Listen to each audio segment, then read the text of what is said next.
warahmatullahi wabarakatuh. Nama saya Fatia Nahda dari kelas 10 IPA 2. Pada video ini, saya akan mempresentasikan teks eksposisi saya yang berjudul "Kenapa sih orang-orang gampang termakan hoax?". Pernah nggak sih kalian dapat tips-tips seputar kesehatan yang di-broadcast ke WhatsApp kita yang padahal belum jelas kebenarannya? Biasanya mereka menggunakan istilah-istilah ilmiah, sekitar kadang konteksnya tidak tepat dan justru menentang fakta ilmiah. Meski mengklaim sesuatu yang sensasional, mereka tidak pernah menyertakan bukti yang valid. Tidak seperti teori ilmiah yang melalui proses penelitian oleh pakar di bidang tersebut. Tentu kita sering mendengar berita hoax di media sosial maupun yang disiarkan di televisi. Tapi hoax sendiri itu apa ya? Menurut Kamus Besar Bahasa Indonesia, hoax atau hoax adalah berita bohong atau berita tidak bersumber. Hoax adalah informasi yang sesungguhnya tidak benar, tetapi dibuat seolah-olah benar adanya.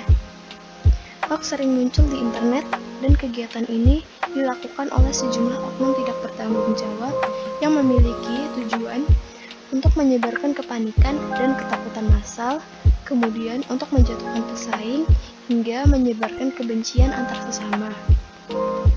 Berita-berita yang sensasional sepintas terlihat masuk akal dan sangat menarik untuk dipercayai, sehingga kita ikut menyebarkannya kepada keluarga atau teman kita, yang padahal kita sendiri tidak tahu kebenarannya.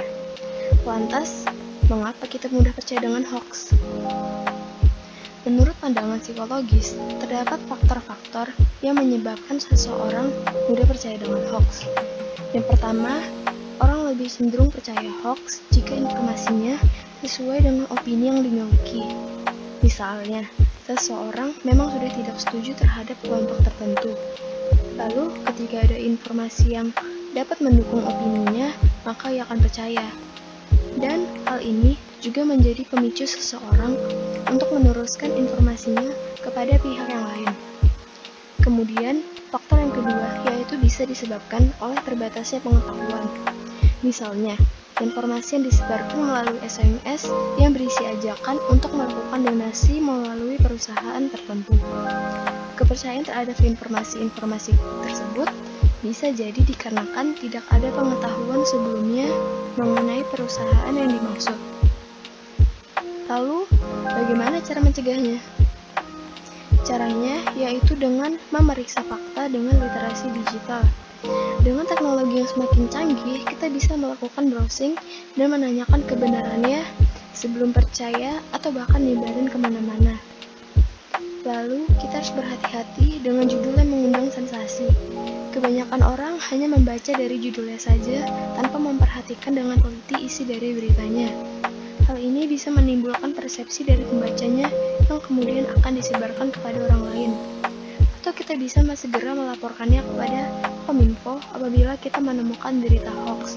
Dengan ini, kita juga bisa ikut serta untuk mencegah penyebaran informasi yang tidak benar. Tapi kenapa ya kita harus mencegah hoax? Jadi, hoax itu adalah sebuah kebohongan dan jika dibiarkan bisa memanipulasi atau menipu pikiran kita, yang sampai akhirnya kita tidak tahu mana yang benar dan mana yang salah.